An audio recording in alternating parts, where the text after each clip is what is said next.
Can you hear me? Good evening. I'd like to welcome you to the California Colloquium on Water. This is our first lecture this semester. And my name is Linda Vita. I'm the head of the Water Resources Center Archives, and we're one of the... Just holler. And the Water Archives is one of the I guess major logistical sponsors for this event. And I just want to make a couple brief announcements. We do have a sign-up sheet in the back. If you are not currently on our email list, please sign up, and you will get an email announcement 1 week prior to the event, and then also when we first set the schedule, you'll get an announcement with all the speakers on it. And we have some brochures, and also we do publish a calendar with the Transportation Library. And the 2007 was sponsored by the SFPC, East Bay Mud, URS Corporation, Metcalf and Eddy, and Kennedy Jenks. And they are free now, and so there are some in the back if you'd like to take one. And so I'd like to introduce Professor David Sedlak, who's engineering professor here on the Berkeley campus, and he'll introduce our speaker. Thanks, Linda. I'll make the introduction brief because I think there's a really interesting talk tonight. I just wanted to introduce Steve Ritchie tonight to you. And for those of you who don't know him, I know there are a number of people here whose history with Steve goes way back. The best way I could describe him is as a catalyst. Wherever he goes, something happens. And so for example, he spent about 20 years at the regional board, rising to the rank of executive director. Yep.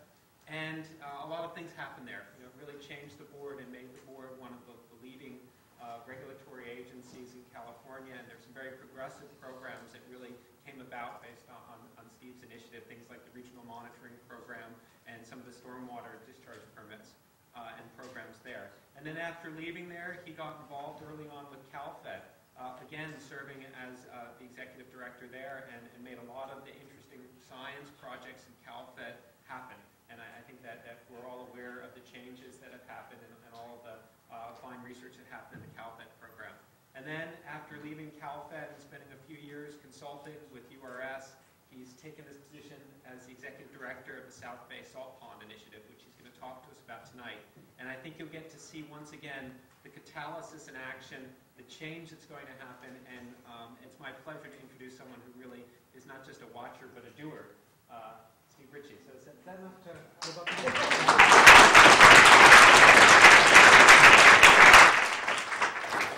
to? Thanks, David, but it was only 15 years at the Water Board. Sometimes it felt like 20, but tonight I'm going to talk about the South Bay Salt Pond Restoration Project. We subtitled this the Wild Heart of Silicon Valley, which is something that I think will become evident fairly shortly. But I want to start with what is San Francisco Bay, and why does this matter at all? San Francisco Bay is the largest estuary in the West Coast. It's got about 7 million people around it. Drains about 40% of California. It's home to the 4th busiest container port in the U.S. and is habitat for a large variety of species, migratory birds, anadromous fish, and numerous native plants and animals. But one of the things that we've kind of come to recognize lately, it's a migratory crossroads, not just for water and wildlife, but for people and goods and ideas, as represented by Silicon Valley. So how do we relate to the Bay? You know, it's something that we're always conscious of, but it's really different things in different places, and this is one of the things that I've come to be thinking about lately. When you look at the North Bay, my old colleague Bill Davern referred to it as the Ruhr of California because of the number of oil refineries and power plants that are around it. When you think of the Central Bay, it's bridges and ships, and you're right up against the water. In fact, I came up with this little metric for myself. The distance from the edge of the bay to City Hall for both San Francisco and Oakland is about a mile, maybe less. In the Southern Bay, it's that thing you got to cross, you know, more than anything else. It's got a few public access points around it, but it really is just this big amorphous thing out there you got to drive over either on the San Mateo Bridge or the Dumbarton Bridge. And if you get to the South Bay, the far South Bay, it's like, where's the bay? You know, you can't even see it. You can't get connected to it. It's got a few areas where you can get public access to it, but we've really been away from it. And my metric there is City Hall of San Jose is about 6.5 miles from the edge of the bay. as a differentiation between how the bay is in the Central Bay and the far South Bay. And the bay itself is evolving. You know, its present state is due to what nature's done and what we've done to it as well. And it's really faced with a lot of human-induced impacts in the future, many of them known, but actually a lot unknown as well. And it's going to continue to change with or without us. That's one of the things, actually that was one of the things that was kind of a challenge at the regional board, was trying to get better and maybe preserve the status quo when you knew the status quo was moving away from you, maybe faster than you could get there. And to some degree, we can try to control its trajectory, but Mother Nature and Father Time are actually going to dictate what it ultimately looks like. So why is baylands habitat restoration important? Improve the health of the estuary, preserve and restore endangered species, support species using the Pacific Flyway, and restore wild, natural values close to home and make them accessible to people. And that's one of the common themes that I'll keep coming back to is, yes, as an environment, it's an important thing, but it's important to us because we're here. These are two diagrams showing the past and the present state of the bay. If you look at this one here, roughly 1850, there are large patches of green around the bay. Those are the tidal wetlands around San Francisco Bay that were very extensive at that time. And if you look at the present time period here, obviously, the thing that strikes you is there's a lot less green. There's a lot less direct interaction between the bay and the shoreline. And it's dominated in a couple of spots by the conversion of Suisun Marsh up there, largely to a duck club paradise. And in the South Bay and in the North Bay, those peachy colored things were the salt ponds that were developed around the bay. So if you look at where we are now, a lot of people have been looking forward to, how are we going to change this? How are we going to try to bring some of that back?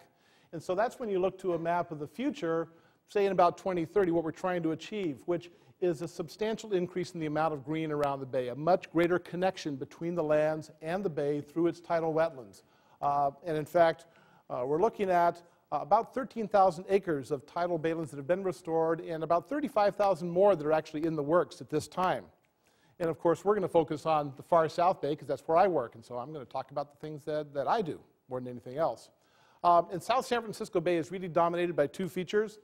First, the white area around it is basically the guts of Silicon Valley, you know, all the development that we have crowded up to the edge of the bay. And the other feature, of course, is the salt ponds themselves with the multicolored hues based on varying salinities that are out there. And I couldn't find a good wild heart, so I found the cheesiest heart I could to really talk about, you know, the essence of the bay, which is right there in the middle of Silicon Valley. It's surrounded by everything that is Silicon Valley, but there's very little connection there.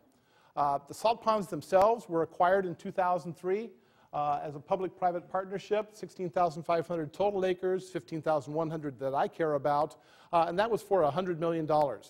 72 million of that came from the state, 8 million from the U.S. government, and strikingly, actually 20 million from private foundations. And that's, frankly, if you look at restoration anywhere, that's a big number from private foundations for this kind of project. And that, I think we're really very fortunate to have such a contribution. This is what was acquired in the South Bay. Up there in the north, the Eden Landing parcels, about 5,500 acres of ponds that are owned by the Department of Fish and Game. Got to close that firewall. In the Ravenswood parcel here, about 1,600 acres of ponds that are owned by the Fish and Wildlife Service, and they're part of the Don Edwards San Francisco Bay National Wildlife Refuge. And here in the far South Bay, what we call the Alviso Complex, or 8,000 acres of ponds that also are part of the Don Edwards San Francisco Bay National Wildlife Refuge.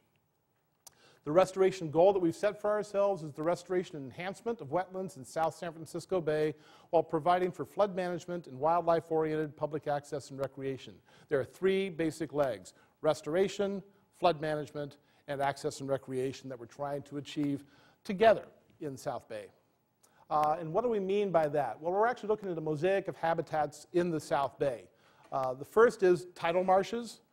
This is kind of putting it back like it was because the area was extensive tidal marshes you saw from that earlier slide. And then we diked it all off and made salt manufacturing ponds out of it. So we have endangered species there, the California clapper rail, the salt marsh harvest mouse that are in need of restoration. There's also Chinook salmon that use the area. So tidal marshes are a big chunk of it. Managed ponds. A lot of species moved into the ponds as they were salt production ponds that hadn't been there before because their habitats elsewhere were being disrupted. So the snowy plover, for example, which loves beach kind of, oops, went for the wrong one there, which loves beach kind of areas like this, and ducks like the northern shoveler there like ponded areas. And then mudflats, intertidal areas for shorebirds, harbor seals, and the like. So we're trying to get that mosaic of habitats in place in the South Bay. That'll support a diversity of species, a variety of different kinds, including, again, down here, humans. With public access and recreation being a big piece of this, getting people close to it. And again, the word wildlife-oriented will come up again and again because this is a national wildlife refuge. But that's an area where humans and wildlife can interact. And flood management. Northern part of Silicon Valley has subsided as much as 13 feet, so it's a big deal. And for those who work in the Delta, I've got a match for you. My salt pond levees are every bit as bad, if not worse, than levees in the Delta. And they're protecting a lot more valuable real estate than in the Delta. So this is a big deal as far as the project is concerned. So who's involved in developing the restoration plan? Your favorite logos are all there. In fact, actually, those are the pretty ones. The ugly ones didn't make the cut to make that chart. But even for a small fee, we can add anybody in there as well to make sure that you can be part of the project too. So how do you organize that bit of stuff there? Well, this is what I call the octopus diagram for our project. In fact, two architects of the octopus diagram, Mary Selkirk and Austin McInerney are here. So they can take credit for this chart, which is, it's complicated, and that's part of the deal when you have all those kinds of different agencies involved. So what we have here is really broken into 4 chunks, and that's the easy way to talk about it. In the center and in the upper part is who's managing this thing. It's being managed by the State Coastal Conservancy, who I'm under contract to, the Fish and Wildlife Service that owns a big chunk of the land, and the Department of Fish and Game, who owns another chunk of the land. They're the 3 executive agencies. And there's a project management team that helps manage it on a day-to-day basis. This is managerial level like me that have to make decisions, have to figure out what to do next. We also have what I call the technical arm there, where we have a team of design and NEPA CEQA consultants working, as well as an external review from a national science panel and a science team of local scientists that we actively involved in the project. At the bottom, we have the public, represented primarily by our stakeholder forum, which is an invited body of people. It's about 30, actually I think we've grown a little bit lately, to folks that we meet with regularly and make sure they're really understanding the project. They're providing us a lot of direct input so that we can help make decisions and actually try to get ownership from them as well. And that number of people forms our core stakeholder group that we try to get out to other folks through different working groups on different technical issues.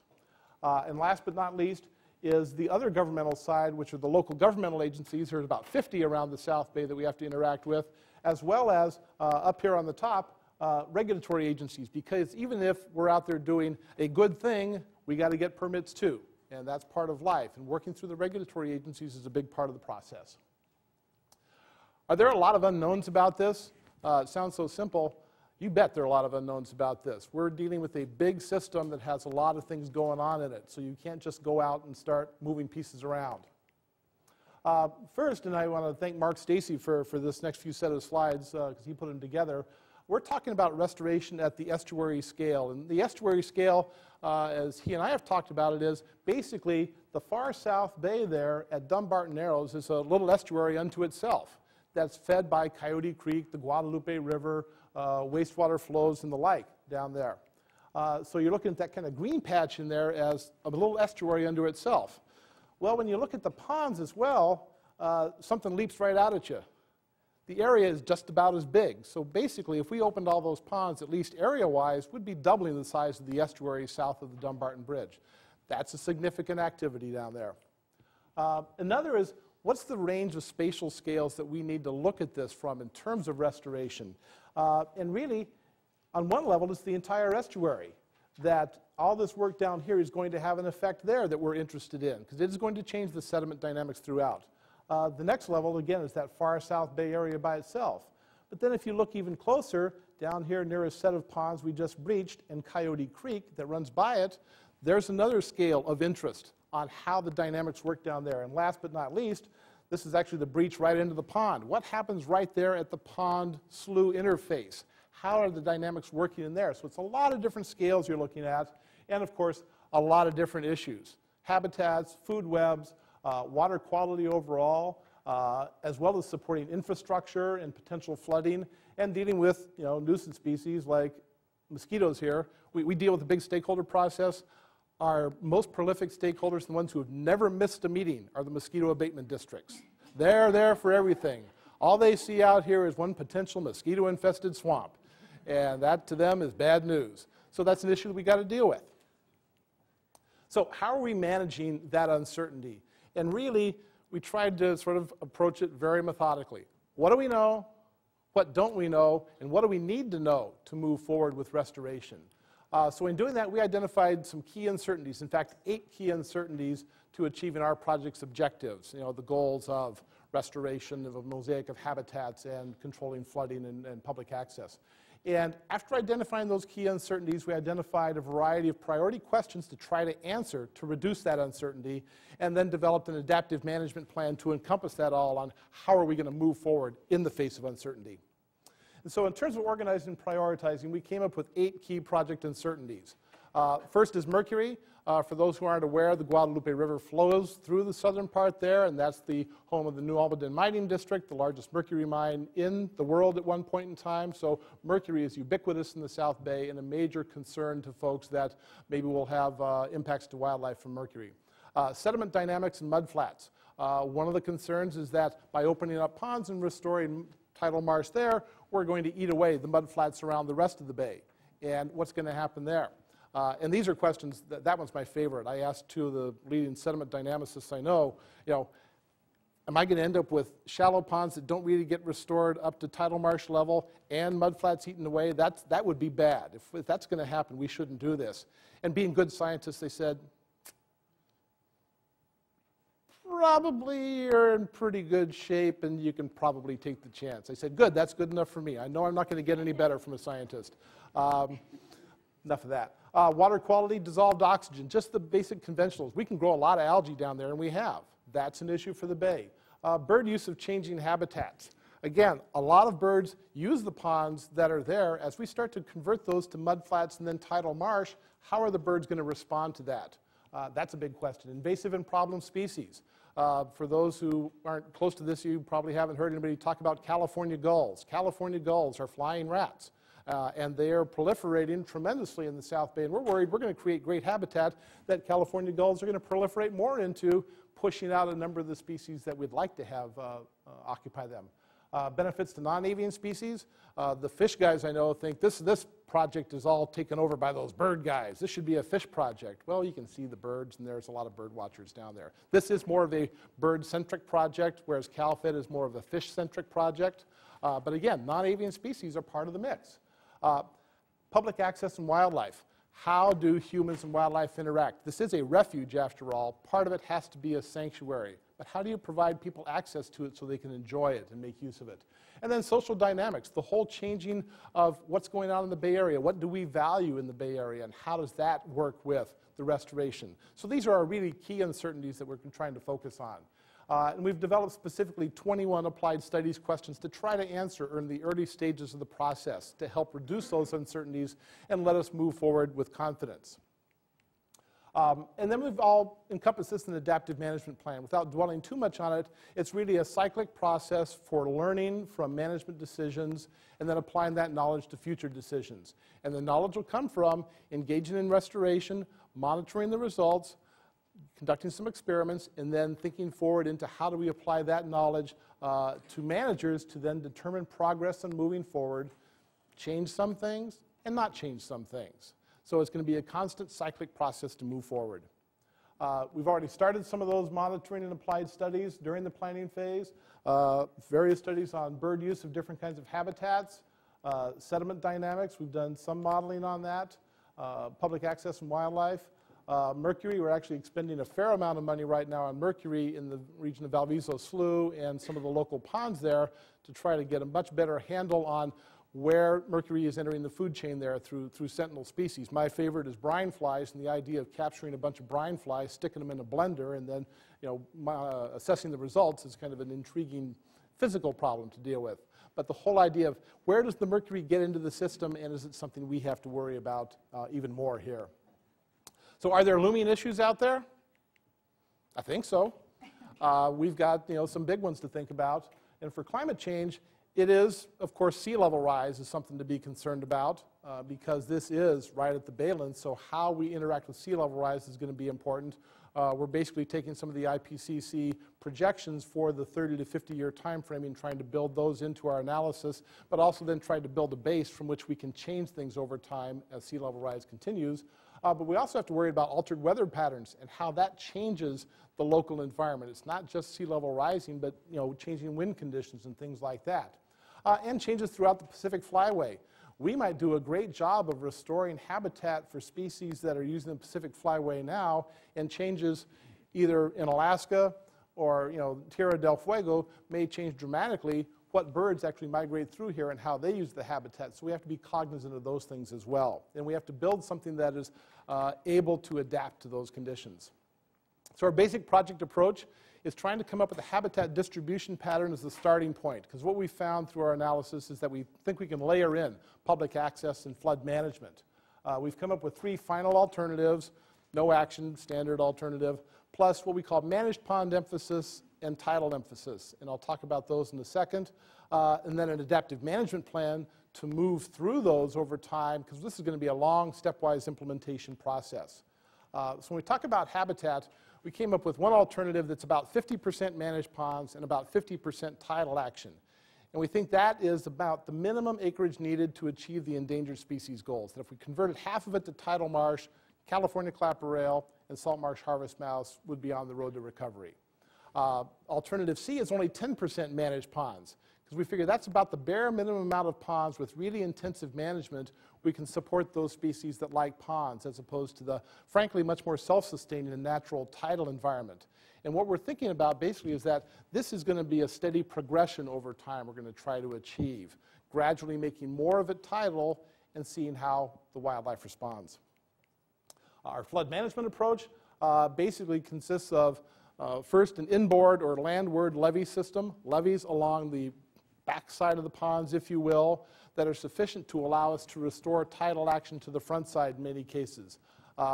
Basically, that will head off particularly tidal flooding. And then tidal restoration itself, we expect to provide enhancements to fluvial flood protection by channel scour, allowing us to convey more water down the tidal sloughs, and using the floodplain areas that are created in a tidal marsh, both for storage and conveyance of flood flows as well. And we think that's basically a very sound, sustainable approach to flood management. And then public access. One of the key things is completing connections on the Bay Trail around this south area here. That's a real fundamental principle for us that we think we can achieve.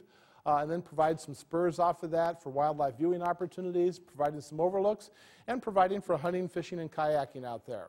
We can actually do a lot of different things to get people back in touch with the bay in the South Bay area. This is a map of one of our alternatives. This is alternative B for the Albizo Pond area. And briefly walking through this, it's a 4-color scheme in essence. The 4 colors are green for tidal habitat, things that we're going to try to convert back to green tidal, the greens for the vegetation. So that's really bringing the bay back in a natural way. The blue areas are areas that would be retained as ponds that we would manage for species that have gotten used to salt ponds. We don't want to continue making salt, but if you circulate water in a proper way, you can manage different water depths with islands to create much more conducive habitats for various bird species. The other things in the colors here are what may not show so well here is this yellow dotted lines. These are the trail connections. Actually, this one is one of my favorites right here, because this segment right here behind Moffett Field had proved to be a real bugaboo for the Bay Trail folks, that when Cargill owned it, it was private land. You couldn't get through Moffett Field because it was a federal installation. So we've got the opportunity here to finally close that section there and allow the Bay Trail to continue on for great lengths here. And so I think that's a real coup here. And then, unfortunately, beneath the trail is where you actually see a levee, because our plan is that we would put levees, there to provide protection against tidal flooding, and the trails would go on top of the levees eventually. So that's the 50-50 mix, and then you'd see, comparing 90-10 over time, more of it becoming open to tidal action and more tidal marsh restored. And it will take, if we wanted to get this far, this will take many decades to be able to restore this much land, because this takes a lot of care and nurturing to restore these kinds of environments. So we're basically looking at this as something that will progress steadily, maybe not so steadily, depends on funding and other things, over time from where we are now to slowly creating more and more tidal environment, getting to a level where we're about half and half, monitoring along the way to make sure that the species are responding as we expect them to, and then slowly progressing more over time to potentially, ultimately, this level here. We're trying to set up our environmental documents so that, in effect, this is one alternative, this is another, and the process will carry us between these to some stopping point, which could be right here or it could be up here, again, depending on how the environment responds to our management interventions.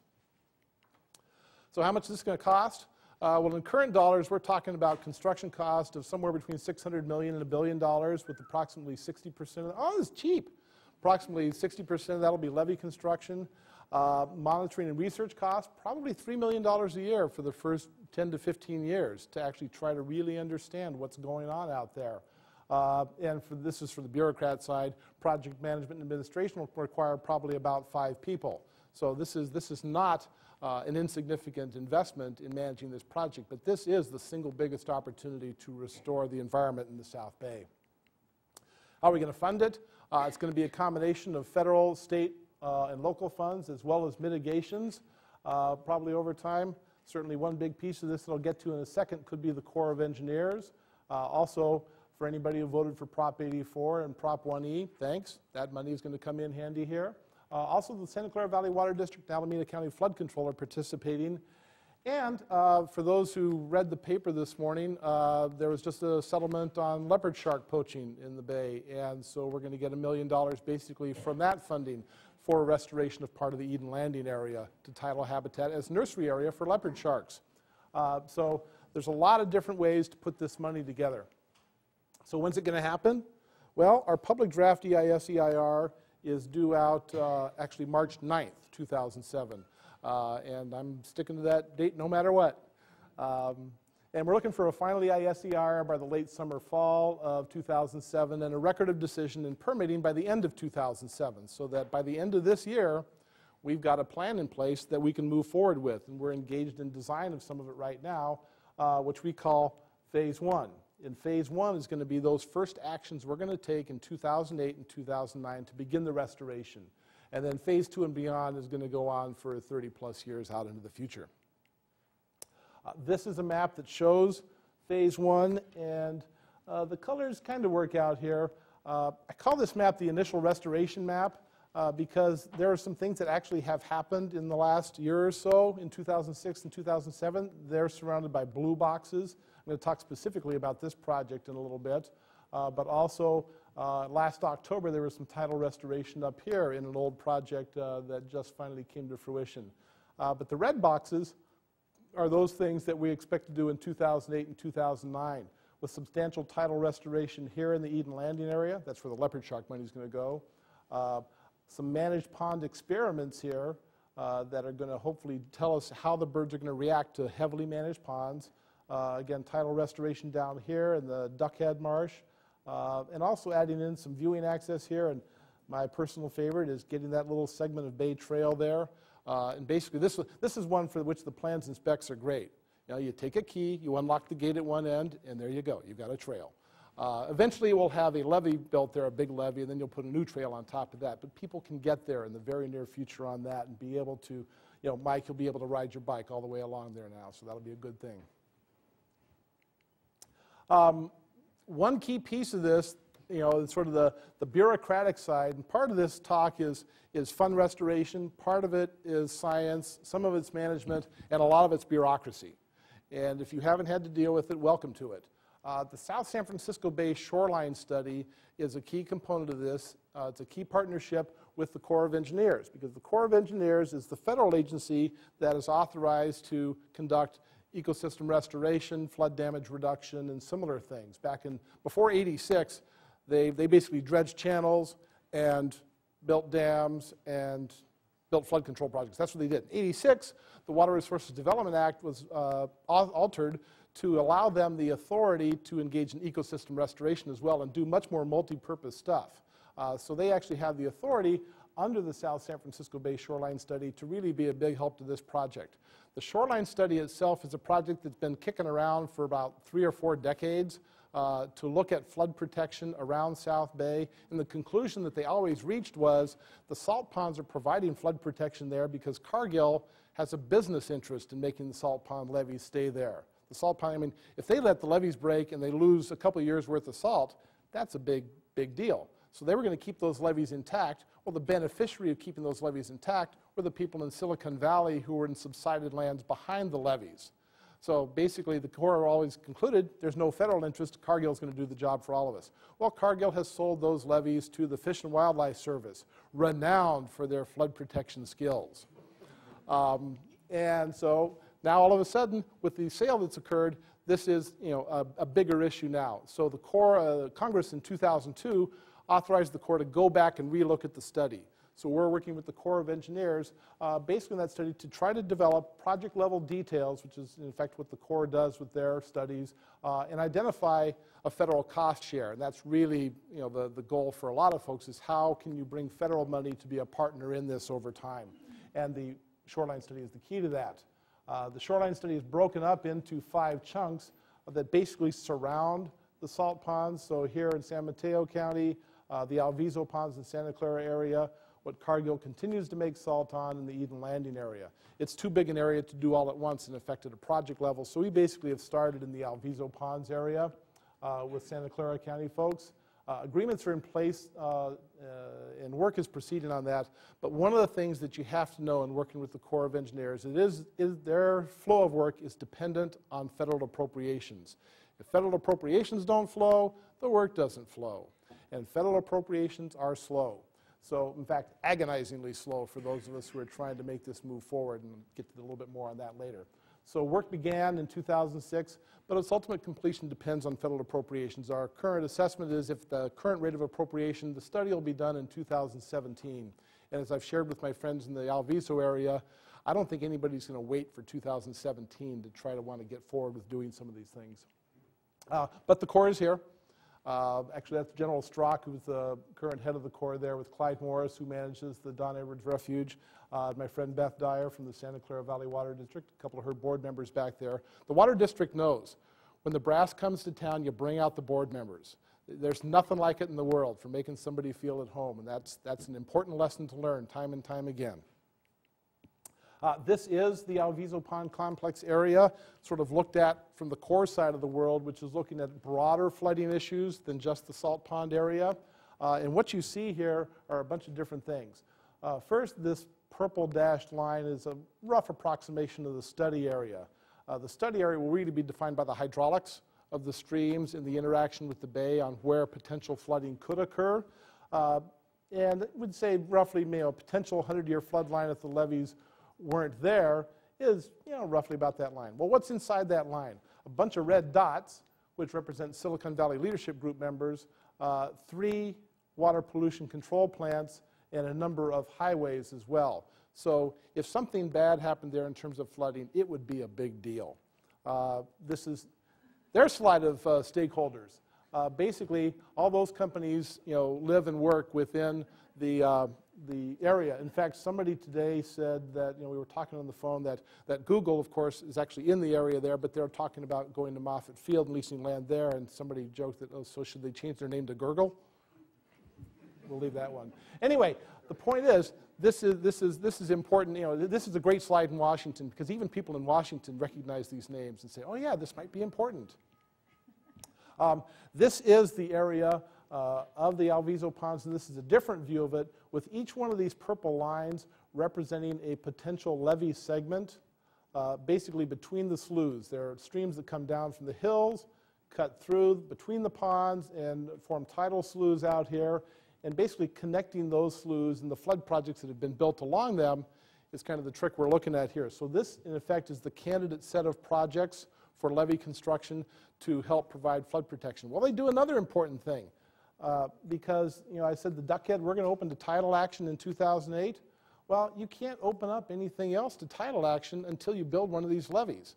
So we're talking with the Santa Clara Valley Water District about how to find local funds to start building one of those levees soon.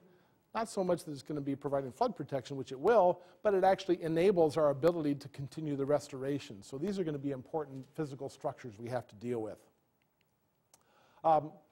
Lessons learned. These are brand new slides. I made them up for this talk because it's one of the things that I wanted to get across is that there's a lot of things that we've all learned over time in different processes. That's why I put the again. We usually learn these lessons more than once. That restoration is, yet really isn't restoration. It's inherently risky. It's about the people involved in it. Institutions have to be willing to make it work. Money's a challenge, and partnerships are essential. Restoration. I've been through so many discussions at CalFed and other places where people want to debate whether we're restoring or not. What are we restoring it to? It's a nice word for inspiring. It's not a good word for engaging scientists, I've found, because you get into that angels on the head of a pin discussion. Literally, it's impossible. You can't put it back the way it was. And for us in the Bay Area, the best restrictions on that is the number of people we've crammed up against the edge of the ponds. Actually, we have a debt to the folks who made salt because, in effect, they preserved that area so we could do something with it. If they weren't making salt there, we would have built all the way out to the edge of the blue water. So, we've got that to deal with. But we've got people right up against it. We've altered California's landscape so much, you can't restore it. But metaphorically, I think it's a really great word, because it sort of conveys values, that you're bringing back something, some set of processes, some set of things that are like what it used to be, because that's something that we have the ability to do. So again, getting technically hung up on restoration I find very pointless, frankly. It's inherently risky. Somebody sent me an email one time, said the first rule of restoration is do no harm. And I wanted to fire back, are you kidding? It's like an omelet. You got to break some eggs to make an omelet. You're going to change things. Things are going to happen differently than you expected. They're going to go wrong, at least according to what you thought was going to happen. The important things are that, Mother Nature and Father Time are going to have a lot to say about what happens. They're going to be able to intervene, but they're going to ultimately dictate what happens in the environment. The flora and the fauna, I haven't read the textbooks. I keep going out to the ponds with Clyde, the manager of the refuge, and he says, oh, look at the phalaropes over there. But they're supposed to be in that pond over there, because they're supposed to like high salinity ponds. Well, they're showing up in a lot of different places. They don't exactly respond like we expect them to. We've got to find out how they're going to respond. And there are a lot of surprises that are out there. I keep joking with folks that we have our 8 key uncertainties. We probably haven't even imagined the biggest, strangest thing that's going to happen out there. We need to get used to that. The people. Actually, we owe a huge debt to the Citizens Committee to complete the refuge. Those are the folks who basically have pushed for decades to make this possibility happen. But then on top of that, creative, energetic people that are vested in success are necessary to make it work. And you've got to have a lot of communication among all parties, and boy, is it painful when it doesn't happen. And excitement about the opportunities leads to engagement. Mary and I worked in CalFed for a while, and we laughed at the first couple of meetings we came here, because at the end of our public meetings, people clapped.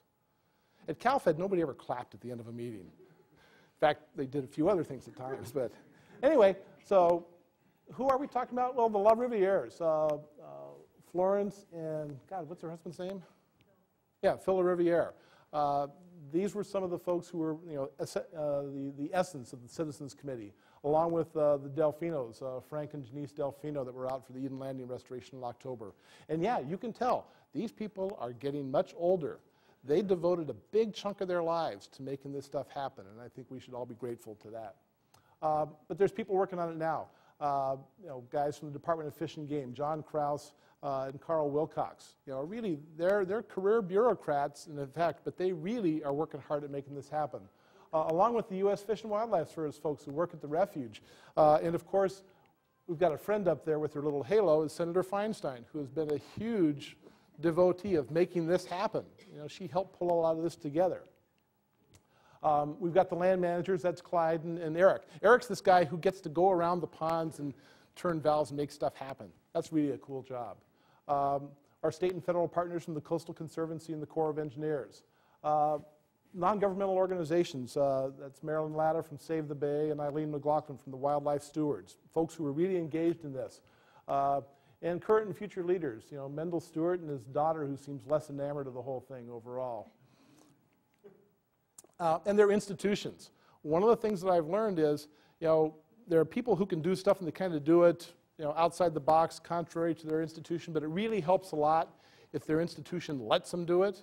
And so there are a lot of different people involved in this, you know, but they're allowing their people and encouraging them to be engaged. And that is really a gratifying thing in this process and project. So it's really important to get not just the people, but the institutions they represent engaged in making it a success. And some of the keys here are the regulators. They're really engaged in trying to make this work. They know they have, you know, a lot of controls, but they can make it work as well. The special districts, the Santa Clara Valley Water District in particular, the Alameda County Flood Control District are big help. And the Resources Legacy Fund is basically the conduit for the monies from the foundations have been key to making this work. The money, we are lucky to be in California. We've got a wealthy state. In fact, you go around the country and everywhere people, generally in restorations, wait for the Corps of Engineers. We don't need to wait for the Corps of Engineers. We can move forward on our own, and that's one of the things that's great being in the state we are. And our voters, Prop 84, Prop 1E. In fact, you go back before 84 to Prop 40 and 50, Prop 12 and 13, Prop 204. There's been a steady progression of bond measures that the voters have approved. And also, this is a public-private partnership. The total private funding has been $35 million, 20 in the acquisition, but 15 more in the initial stewardship period in the planning process. That's a big deal. One of our challenges on the money front is everybody likes to build things, but very few actually want to pay for research or administration. That's the unglamorous side, and that's one of the challenges we have now in selling people on investing in adaptive management and learning so we can do better in the future. Actually, I think that's going to be the selling point. You know, we can do better and cheaper in the future, but only if we invest in knowledge now. And partnerships are absolutely essential. Again, the state, federal, private for the whole acquisition, initial stewardship, and restoration planning. All three put money into all three of those. And then the island ponds restoration, which I'll talk about a little bit here. The island ponds are 3 ponds that are in the project area. When they put the project together, they said, well, we need to manage these so that we're not flooding anybody. We have to go slow on habitat restoration. Well, the island ponds are surrounded by creeks on both sides, so they're not really a flood risk to anybody. So they said, well, let's restore these. Well, when it came to actually do it, how did it come together? Well, it took people sharing costs that I'll talk about and people sharing the credit and actually then the benefits of it as well. The island ponds were breached in March of 2006, so this was, you know, basically about a year ago. There are 3 ponds, again, that are in the project area. This is Coyote Creek running along here, and they're ponds 19, 20, and 21. For those who are really familiar with the geography of the South Bay, this is Newby Island landfill over here, and this is Artesian Slough, which is basically the outfall from the San Jose Santa Clara Water Pollution Control Plant. So the ponds were proposed to be breached in 5 locations, 2 here, 1 here, and 2 here, to restore tidal action to the ponds and then basically bring them back to become tidal marsh. They're somewhat subsided. They've got a salty crust. I'll show some pictures of that. But they have the ability to be restored because we think with natural sedimentation processes, it'll bring the elevation up and bring back tidal marsh there. Again, in this area, these ponds actually were to provide the mitigation for some of the interim actions that Fish and Wildlife and Fish and Game engaged in. Every time they put in a little structure, they actually disturbed some tidal marsh. So they had a mitigation obligation of about 8 acres of tidal marsh to create, which this is 479 acres, so I think that'll cover 8. Also, the Santa Clara Valley Water District had a mitigation obligation for about 45 acres of tidal marsh from some of their activities. So as people looked at this, they said, maybe we can do a deal here. And so in effect, the Santa Clara Valley Water District provided the funding for the construction of the breaches and the restoration of the tidal marsh there. And even though they only needed 45 acres, everybody agreed that their funding under their mission can go for enhancement as well. So basically the deal here is 479 acres of ponds that have been restored to tidal action and are being restored to tidal marsh over time. And the beneficiaries of that are the Santa Clara Valley Water District, the Department of Fish and Game, the Fish and Wildlife Service, and all of us around the Bay Area. what does this stuff actually look like? This is a real cool piece of equipment. This was an amphibious backhoe. I mean, those are neat. It looks like it's walking on water out there. And basically, they just pulled up there and waddled across the pond. And this was March 9th, March 6th, something like that, and just cut a hole in the breach. And there's a crowd of people standing there watching it. Actually, the most recent breaching we did, they had us standing back here. I think those guys followed the regulations better than these guys. You don't want to be that close. But it's basically just cutting a hole in the levee and starting to get bay water to exchange with waters in the pond. What kind of results are we seeing? This is a kind of a before picture of the ponds. These are the shots of the breaches, and this is on March 8th when 2 of the breaches occurred, and these are the same breaches 3 days later, and you can see actually already starting to get some down cutting there. So this stuff starts to happen fairly rapidly. Once you make a little hole, and probably they know that in the Delta Islands as well, you make a little hole and all of a sudden things start to gush through. So that's what we saw here. This was just in 3 days. That's January. This is the crust that's on the ponds. It's gypsum in this case, which is kind of hard, nasty stuff. It's like concrete, and that's what it looked like before. Our hope is ultimately that's going to have about 2 feet of mud on top of it. Well, that was in October, so it already had a layer of mud throughout. This is one of those uncertainties. We don't know exactly how fast sediment's going to come into these things, and so our intrepid investigators from the University of San Francisco were out there poking and prodding around, and for those who are into this stuff, this is a sediment pin, basically about a 12-foot long PVC pipe that you jam in the ground and use as a marker over time to see how sediment accumulates on an area. And this is basically his fine analytical tool of, this is a rubber jar opener underneath. So they basically put down a rubber jar opener on the flat surface and then come back and find it later and pick it up. And this was within, I think this is July, so it was about 4 months later, already had a couple of centimeters of mud on it. And in fact, within that first 6 months, in some areas we found as much as 20 to 30 centimeters of mud had come in already. So very rapid mud movement into the pond system.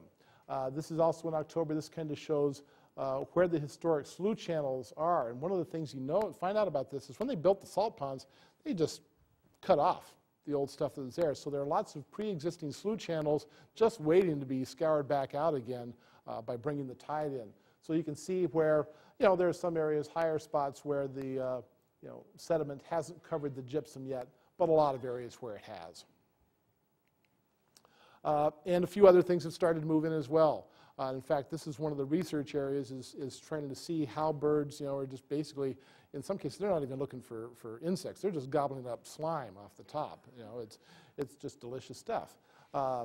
And fish are in there as well. So we're starting to see in those ponds, which basically, look like this, just wiped out moonscape, a few months ago, starting to actually come back into life. I don't have any shots here, but when we took a tour there in November, you could see spots where vegetation was starting to take root in different spots where, bits and pieces had broken off and starting to take root in different places. So the ponds are restoring, and you can do it. That's the important thing.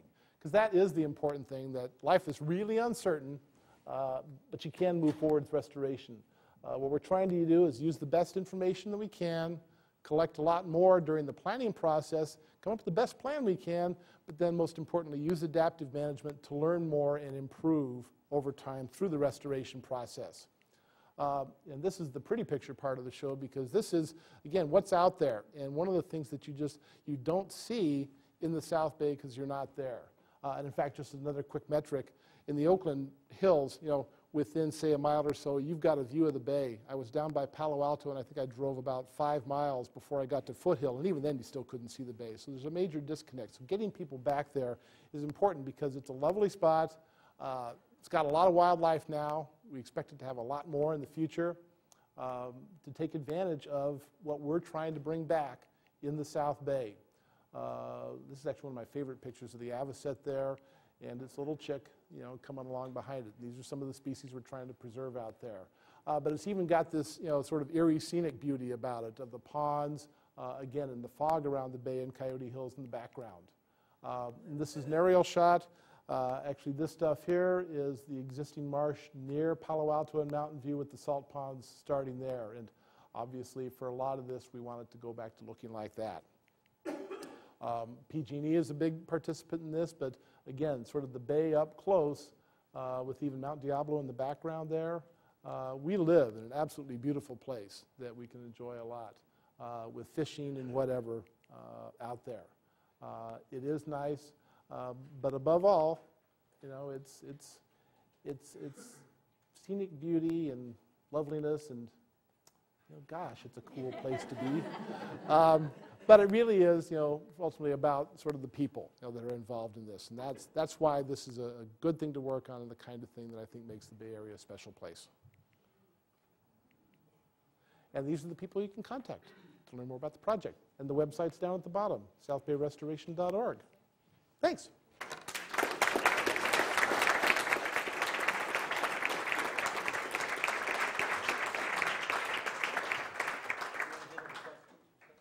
So we have some time for questions. I'm sure there are plenty of questions.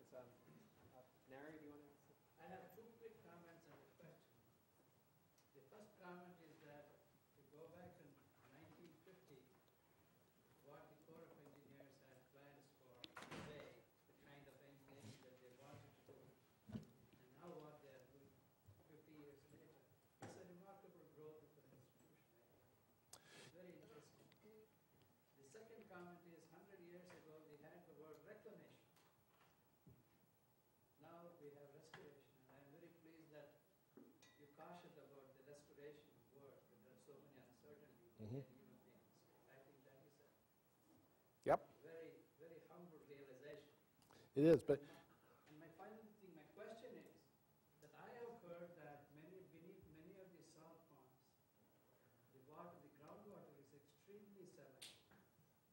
And will that have any influence on all the, over a long-term, gradual interaction, whatever?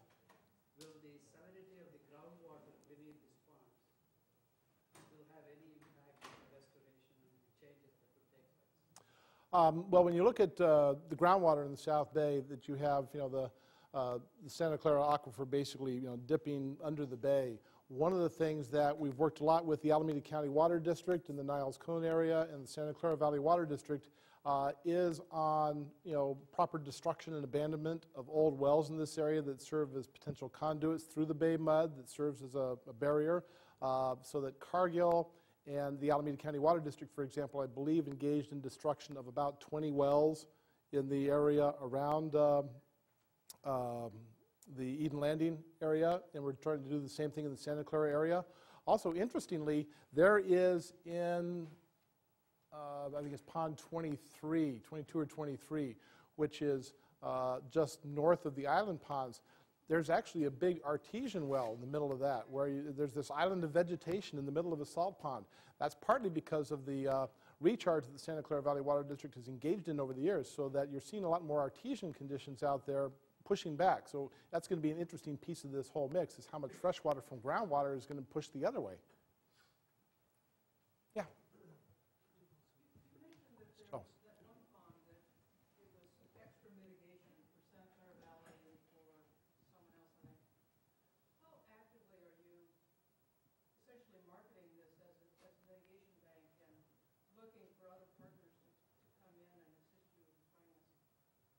Yeah, the question about, you know, like I said, I talked about the island ponds as mitigation actually for the landowners, Department of Fish and Game and the Fish and Wildlife Service, as well as the Santa Clara Valley Water District. We basically have started discussions with the landowners and the regulatory agencies and stakeholders about how we can most productively do that. You know, everybody went through an experience of, in effect, San Francisco Airport saying, hey, we haven't even talked about a permit yet, but let's buy some mitigation and then we'll have a deal. Well, we obviously don't want to get into that situation at all. So we basically have started working with the refuge, and the San Francisco Bay refuges are unique in that nationwide there's a policy that doesn't allow for mitigation to take place on refuge lands, but there's an exception that has been granted to the California Nevada Operations Supervisor to allow for mitigation on refuge lands in the Bay Area, provided that 9 conditions are met, and I can't recall the 9 conditions. That was part of the test at the island ponds, was to see if somebody could make it through the process, and they actually did successfully. And there are things like it's got to be a public agency. Obviously, you need to be through avoidance and minimization before you get to this part of the discussion, and a variety of other things. We feel that that's worked out fairly well. Are we going to market this big time? Probably not, although we're going to engage folks. I'd say Caltrans is probably a leading candidate to talk about it, particularly in the area of the Dumbarton Bridge.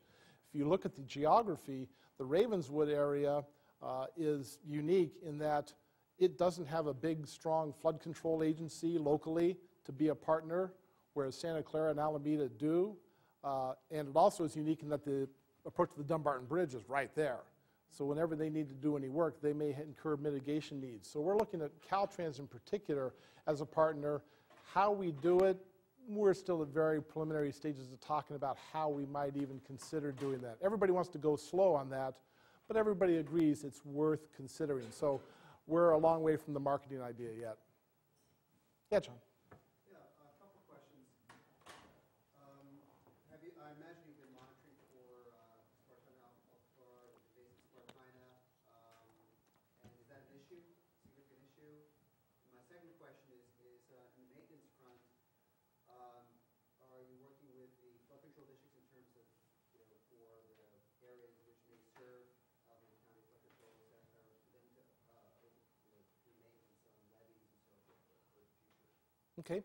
The first question was, what about monitoring for invasive Spartina alterniflora and its hybrids? That really is being carried forward by the Invasive Spartina Project, which we're working closely with to make sure that we don't exacerbate any problems down there. We're helping support their control efforts. And in fact, just this year, I'll tell the story I told somebody else, Clyde Morris manages the Don Edwards Refuge. He was going to retire at the end of 2007, but they've concluded that one of the other projects, Bear Island, shouldn't be opened up to restoration yet because of the threat of Spartina. So Clyde's put off his retirement a year because he wants to be around for that. So that's an example of where we've delayed 1 year. Eden Landing restoration that just occurred recently, that was delayed for a year to allow another year of effectiveness of Spartina control. So it's something we're trying to work closely with. On the question of local flood agency maintenance, we're getting into a real touchy area there. In the fact, to try to describe it, Fish and Wildlife Service, mostly with other people's money, bought the Alviso ponds. They bought the levees. They own the levees. They're theirs. So when you talk about those levees and bring up who has flood control responsibility in the South Bay and who is responsible for maintaining those levees, it's not Santa Clara's because those are not there. They don't own them. The Fish and Wildlife Service has responsibility for maintaining those levees, as they've stated, to the degree that Cargill maintained them. So that's basically where we are, is that the Fish and Wildlife Service is going to maintain them. And it gets into a real great discussion when you go back to Washington and talk to appropriators about, okay, we need money to help Fish and Wildlife maintain the levees, because in part they serve a flood control need. Oh, wait a second, isn't that the Corps of Engineers? No, the Corps of Engineers has to do a study first. Oh, okay, well, whose budget gets which money? It's very confusing. What we're hoping to do is, as soon as possible, get to constructing real levees that would be cost-shared between the Corps and a local sponsor, which would be likely the Santa Clara Valley Water District, building levees on land owned by Fish and Wildlife, having an easement then for the maintenance over time. That's the desired future, but we're a long way from that. So right now, Fish and Wildlife and Fish and Game are responsible for maintaining the levees.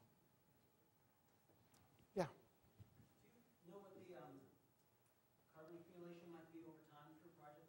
Like, are ponds going to be accumulating carbon, sequestering carbon, or relative to the previous use or not? Nobody's done a detailed analysis of it yet.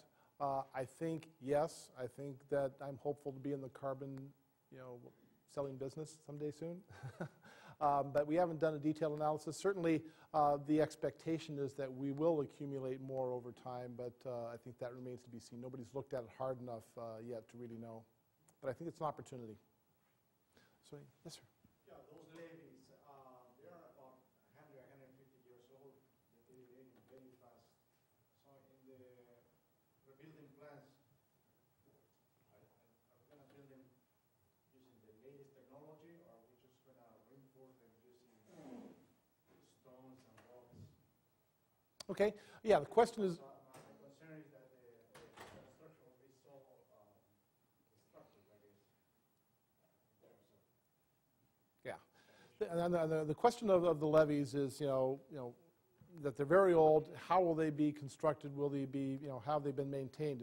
In part, let me start with, they basically were constructed and maintained by using what Cargill named, it's a vessel that's like 100 years old. It's called the Mallard.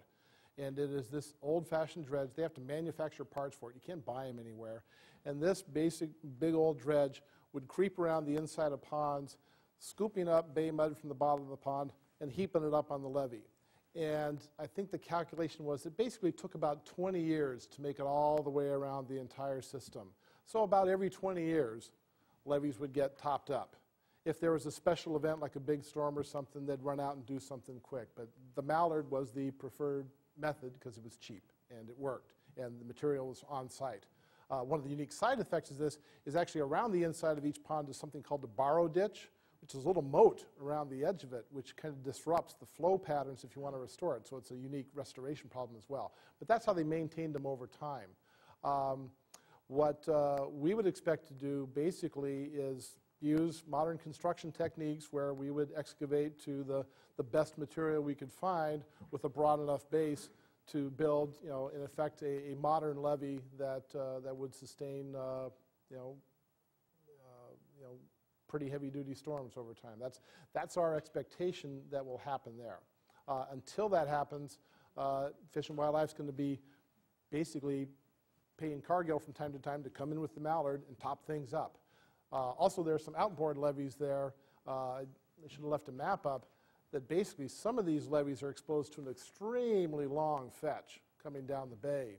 And those levees need much more frequent maintenance and actually, some armoring with rubble and things like that.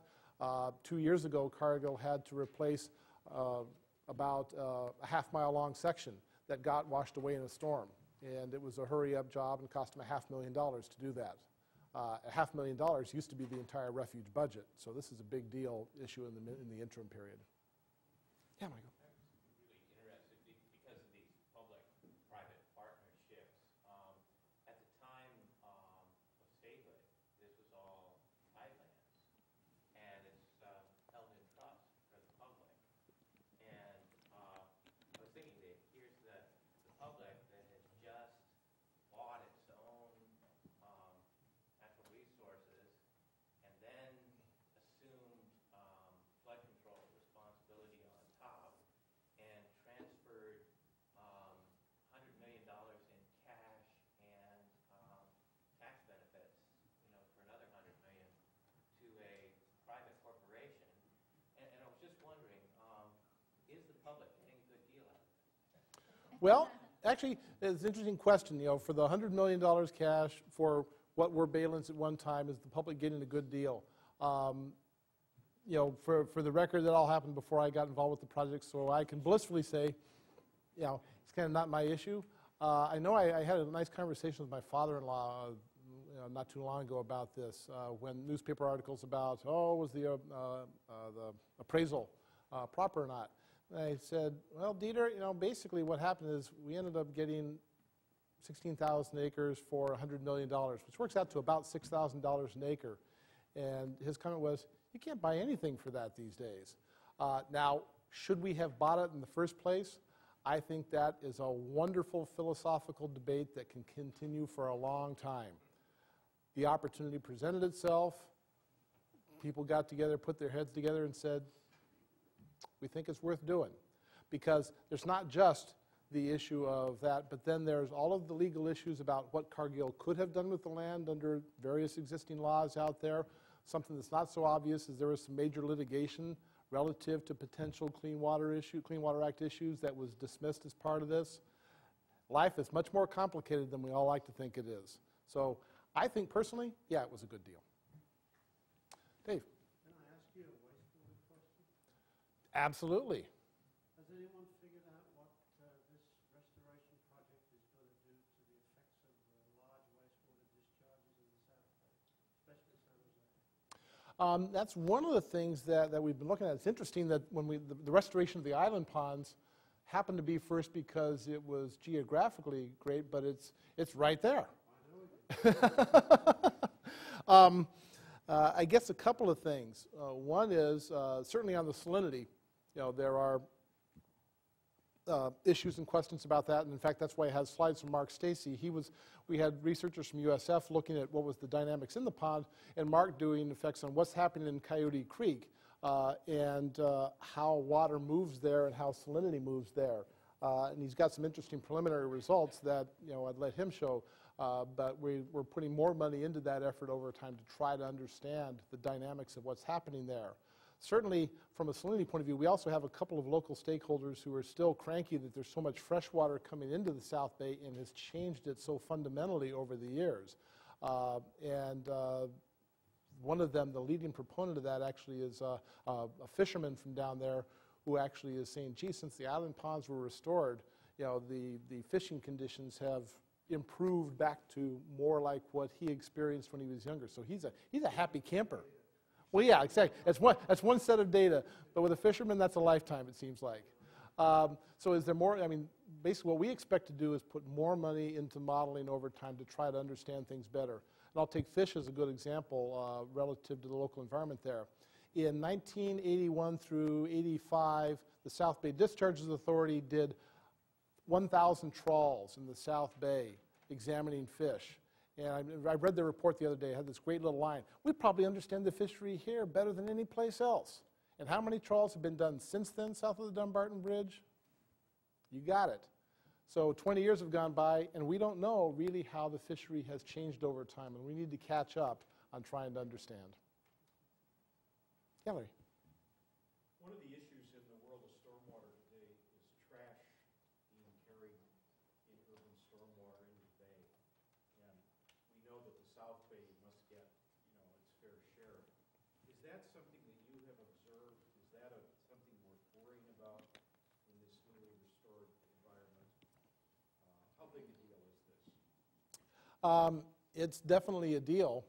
I'm actually more familiar with stuff happening in the Eden Landing area where on the shoreline there, maybe there's more energy, but God, the amount of garbage that comes up there, and we're not talking, just styrofoam, we're talking refrigerators as well, which maybe you're coming from the landward side.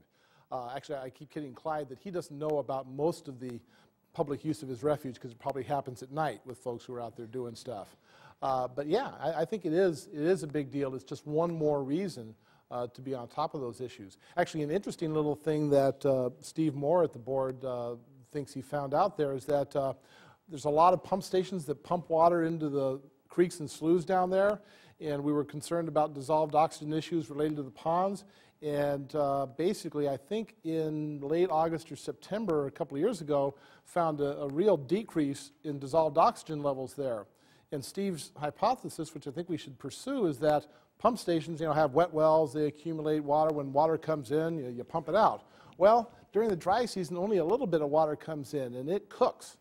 So what you end up with there is an accumulation of water that's got a bunch of organic debris in it, and so the water level gets up to a high enough level, or maybe you kick it on just to clean it out in advance of the storm season. You're putting out a big organic load there in one shot, and it's something that really hadn't occurred to folks. And so we're going to pursue that hypothesis as something that, of course, the stormwater guys are going to be thrilled to know there's another control on the way. But there are issues. There's no doubt about it. Yeah. Yes, I enjoyed very much you talking about uncertainties. I think that was very open and honest and important. But of course, the question is, it's $1 billion. I understood the total costs predicted for that project, and a large part would be taxpayers' money. In terms of, did you ever try to have a more formalized cost-benefit assessment of the overall project with all these uncertainties? And how would that sit in a more integrated water management concept for the larger area, sustainable water management in general? So really the question whether the taxpayers' money is best invested in. Yeah. Let's start with the first part first, the benefit cost.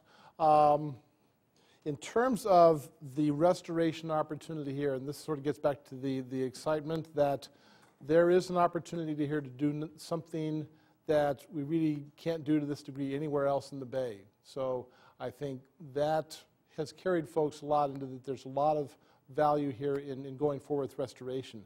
Where the benefit cost comes in and where the biggest cost is with the levee construction. And that's where my friends at the Corps of Engineers are going to provide me, all that I need, which their universe is dictated by benefit cost. Now, if anybody's worked in Corps projects, you know that you can do all kinds of things with benefit costs as well.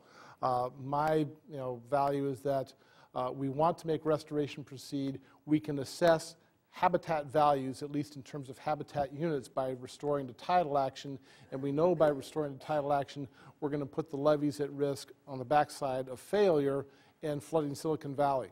Well, the flooding risk of that, the cost benefit of constructing those levees then will go way up as a result of the restoration that is necessary to achieve the restoration goals we're trying to work at. So that overall sense, I think, is going to carry forward through the Corps process. We're going to end up with data probably about a year from now on the economic value of providing sustainable flood protection in the area, which again is partly due not just to the construction of levees, but again the tidal restoration of scouring sloughs. So I think in terms of cost benefit, flood control will really carry the day quite heavily on that. In terms of integrated water management and how this fits into any broader scheme there, we're actually working through the Integrated Regional Water Management Plan process to try to identify the benefits of this kind of restoration project alongside other things. And the fact that it does provide a substantial amount of habitat, does provide flood protection benefits. The Alameda County Flood Control Channel is my favorite story there. It's the channel that runs along the south side of the Eden Landing Ponds. It carries the flows of Alameda Creek. It has sedimented in over time so that instead of carrying 56,000 cubic feet per second peak flow, it can only carry 29,000 cubic feet per second. Why can't it carry anymore? Because it's sedimented in over time, and Alameda County's never been able to figure out how to get that sediment out, or at least even get a permit to get that sediment out. The restoration of the ponds to tidal action there adjacent to it, we believe will provide the energy in exchange to allow for that sediment to be scoured out and move through. So we're going to get a major flood restoration benefit right there that in fact is going to be necessary to reinstitute the flood control that people paid for in 1972 as part of that project. Yeah?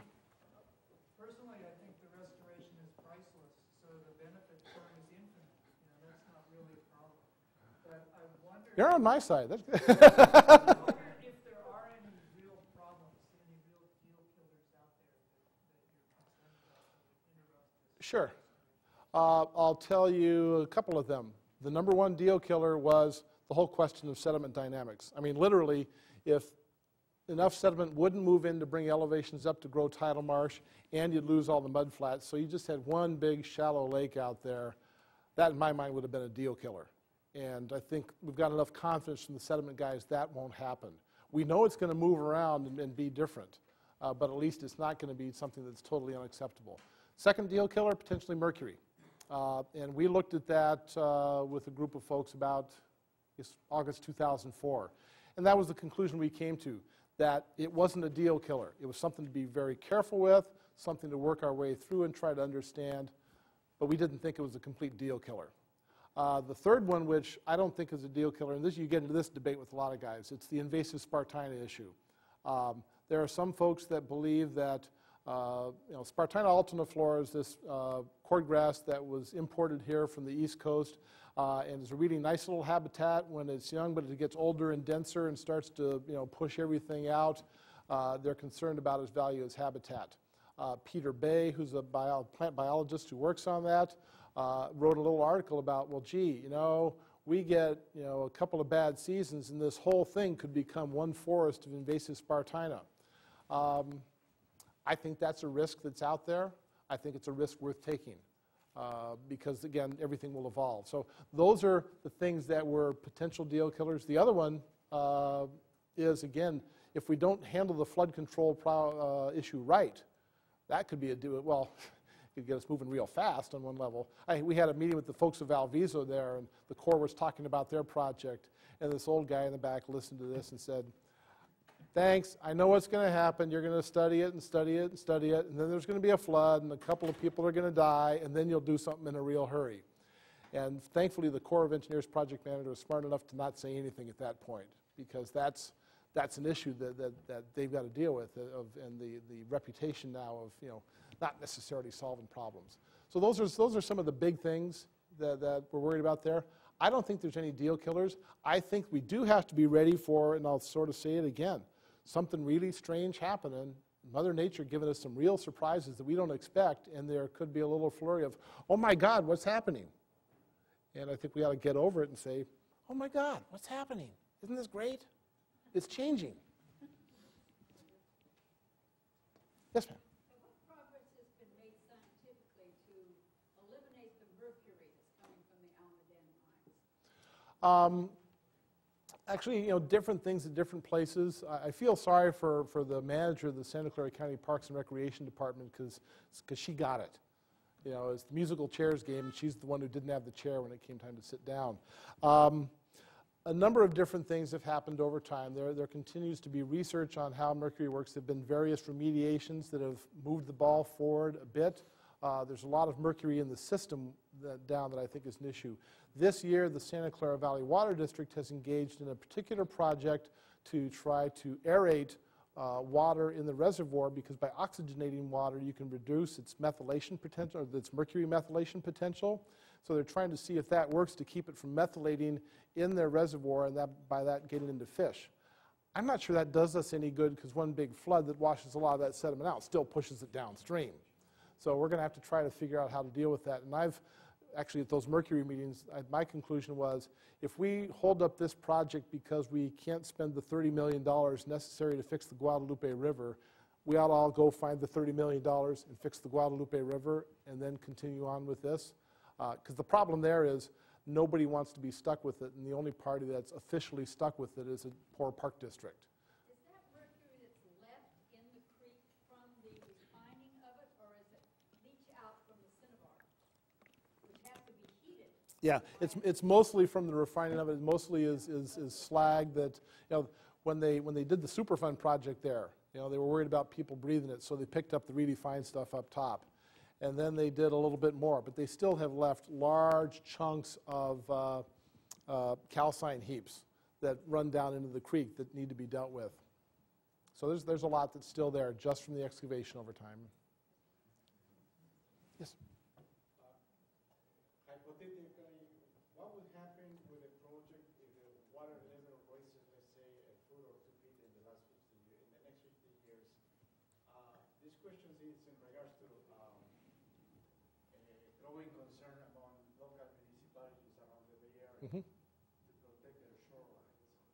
And considering the fact that the bay is pretty much like a bathtub, if you armor and protect the southern bay, the water... It's going to pop out someplace else.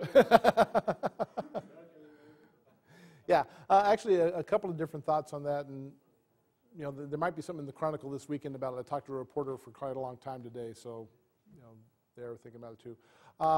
For our particular project, the hydrodynamic and hydraulic analysis is aimed at trying to build in a projection of sea level rise of somewhere between 6 inches and a foot over the next 50 years. So that's the target elevation for the tidal flooding that we're aiming for. The second piece of that is that any levees we build, we want to be able to come back and modify them later if we need to. The third is for the tidal area, for the habitat itself. We're trying to make sure that as we restore that there are remnant pieces of levees left out there so that they will capture sediment, and we'll try to make sure that basically the marsh plain elevation keeps up with sea level rise. So we're trying to take care of the project itself. But yeah, there is a question about, in doing that, take for example the ponds that remain that Cargill is continuing to operate.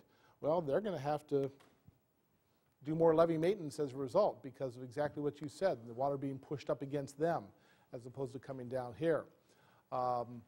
Will it get as far as the rest of the bay? You know, that's part of, you know, broader planning processes that are underway. We actually had a major workshop back on January 19th to talk with a bunch of modelers and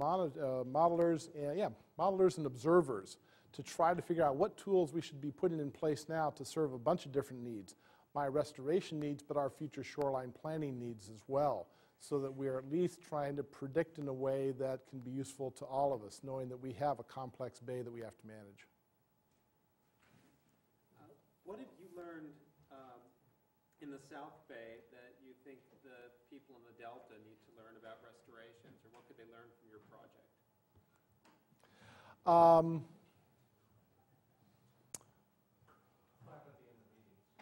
What?